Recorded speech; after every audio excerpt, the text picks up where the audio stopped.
Hi, welcome to Big Belly Living. My name is Michelle and I am super excited to be a part of hashtag June is Dairy Month 2023, hosted by Angela at The Inquisitive Farm Wife and Leanne at Mennonite Farmhouse. This collaboration will be going all month long, and boy, let me tell you, there is a lot to learn and a lot to celebrate.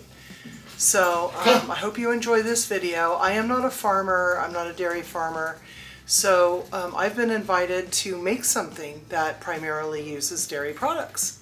So what I'm going to do for you guys today is share a cheesecake recipe that looks super duper good. So let's go over the ingredients real quickly. The oven is preheated to 325. Unsalted raw pistachios and raw walnuts, a little bit of sugar, and a little bit of butter. That will be our base. All of the dairy products have come to room temperature, so that would be the 2 cups of sour cream, 24 ounces of cream cheese, and 3 eggs. I also softened the butter, but that's going to be melted in a minute anyway. Other ingredients we'll be using are a half a cup of honey, 3 tablespoons of all-purpose flour, 1 teaspoon of lemon zest plus 2 teaspoons of fresh juice, 3/4 cup plus 2 tablespoons of granulated sugar. We'll be dividing that up a little bit. And of course the sour cream, eggs, 2 cups of sour cream, 3 eggs, and the 24 ounces of cream cheese. So let's get started on the crust. We've preheated our oven to 325 degrees Fahrenheit, and I have my 9-inch springform pan. I measured it, made sure it was the right size, and all the other ingredients are out here. There's also vanilla. I think I did not mention the fact that there's vanilla, and we make our own, so that's been sitting around since 2019, and it is very, very vanilla-y.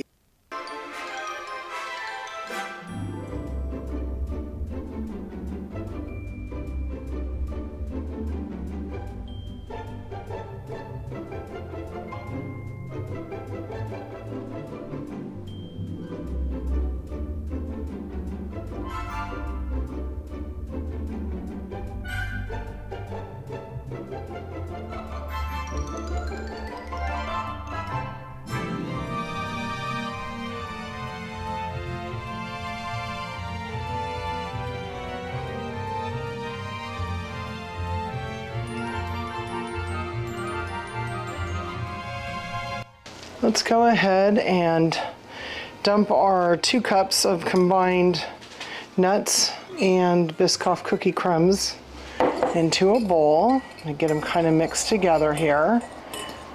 You guys, we've made this before, this recipe, and it's outstanding. I'm telling you, it's just looks good, tastes good. Okay, so I'm gonna go ahead and drizzle this in here. This is hot melted unsalted butter, 3 tablespoons.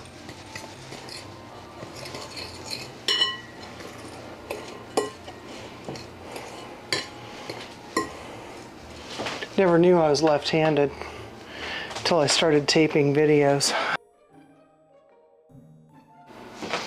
Okay, some people line their pans with parchment paper. I have not had a problem with sticking, so, and I slid my last 2 cakes right off of the pan. This is a no-stick baking spray with flour. That is specifically called for in this recipe. Now we're going to press this into the pan, and the crumbs are going to be pressed about 1 inch up the sides, okay? I will highly recommend that you get yourself a small glass.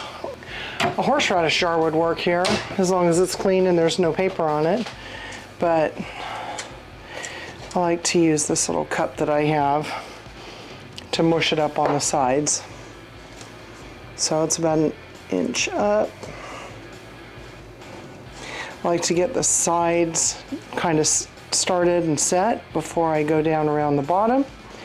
That way I know I've got as much as I need. Here, let me turn it for you so you can see it. And I just start with my hands, like I said, and then we'll kind of finalize the deal once we have all of the sides pressed in.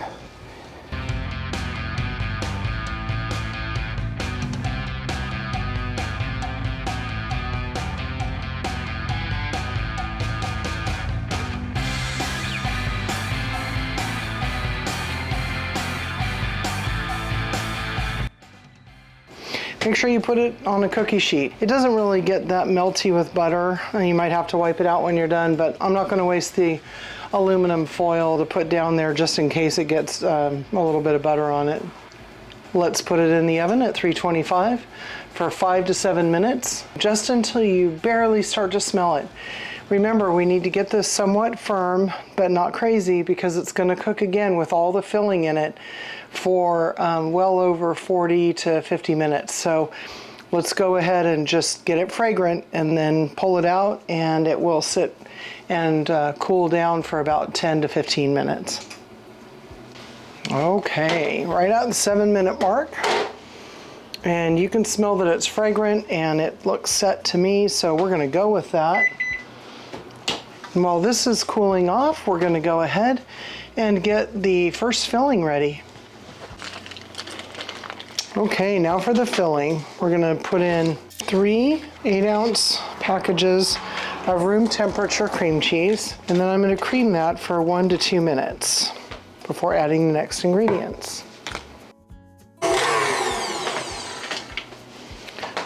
I like to stop about 3 times throughout this process and make sure that we scrape down the bowl with a spatula. If you wanted it to be easier, you don't have one of these machines, you could easily use your stick blender or your beaters, old-fashioned 2 beaters in a bowl. Just make sure you have plenty of room for all the ingredients. All right.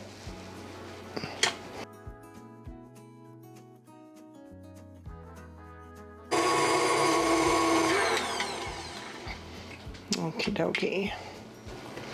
Now we're going to add several ingredients here. We're going to add our 1/2 cup of honey, 3 tablespoons of flour, and according to a beautiful Mennonite friend of mine, in order to resist getting any cracks in our crust or in our filling, we sift in the flour, and that will eliminate that issue. Isn't that neat? Thank you, Leanne, for that tip. 2 teaspoons of vanilla, we'll call that 2. 1 teaspoon of lemon zest, 2 teaspoons of juice from that very same lemon. This really does give it a brightness. 3/4 cup sugar, using granulated here. 3/4 cup of the room temperature sour cream, and 1/4 teaspoon of salt. We'll mix this all together, and then we'll come back for the rest of the ingredients before we fill our cheesecake.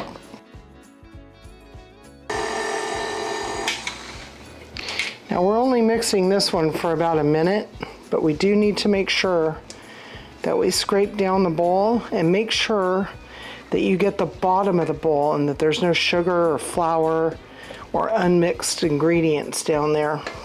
Wow, you guys, it actually smells really, really good in here. Very fragrant. See how there was flour and stuff in there. Now I really don't want to over mix it, because that could start breaking things down that we don't want to have broken down. The next thing we're going to do is to add our 3 room temperature eggs. And we're just going to add them one at a time and beat just until combined, okay? Now, because I don't want to take a chance on having any shells or anything, I crack these into a separate bowl and add them one at a time. Okay, so we're going to do this on low. I only have this on a speed of 2. We're going to pour this in here. And yes, it's going to go a little bit above the crust. Make sure you get all that yummy deliciousness out of there. Into the oven at 325 for 35 to 40 minutes. until the edges are puffed and set, but the center of 5 inches of the cheesecake is still jiggly. While the other part of the cheesecake is baking, the last thing we're going to do is mix together the remaining 2 tablespoons of sugar and the remaining 1 1/4 cup sour cream. Just going to whisk it by hand, get it smooth. Remember, this is still room temperature, the sour cream. I figure this will give the sugar a few minutes, well, half hour, to dissolve into the sour cream mixture. And believe it or not, we're almost done. This is that sour cream mixture. And I'm going to put this on here and smooth it out. And we're going to put it back in the oven for a very, very short time till it just sets. All right, so I've had this in the refrigerator for 2 days because I got good advice that it sets up better if you give it a couple days. So I've taken the outer ring of the springform pan off of it. Our honey was crystallized. Ooh, it does look decadent. And a little extra honey never hurt anybody. We can use a little extra. All right, that looks good. And now we're going to take some extra of the same nuts that we used, which is crushed up pistachios with no salt or flavor on them, and some crushed walnuts, same thing, just raw nuts that have been crushed. And I used my Pampered Chef slap chopper. If that doesn't look beautiful, I don't know what to say. What do you think, JJ?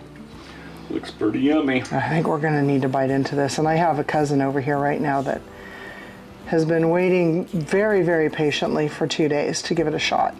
So we're gonna go ahead and give it a try. I really hope you guys like this, and I know I'm gonna say it again, but I really do wanna do another huge thank you to Angela, the Inquisitive Farm Wife, and Leanne, the Mennonite Farm, well, Leanne at Mennonite Farmhouse, for inviting me to this collaboration.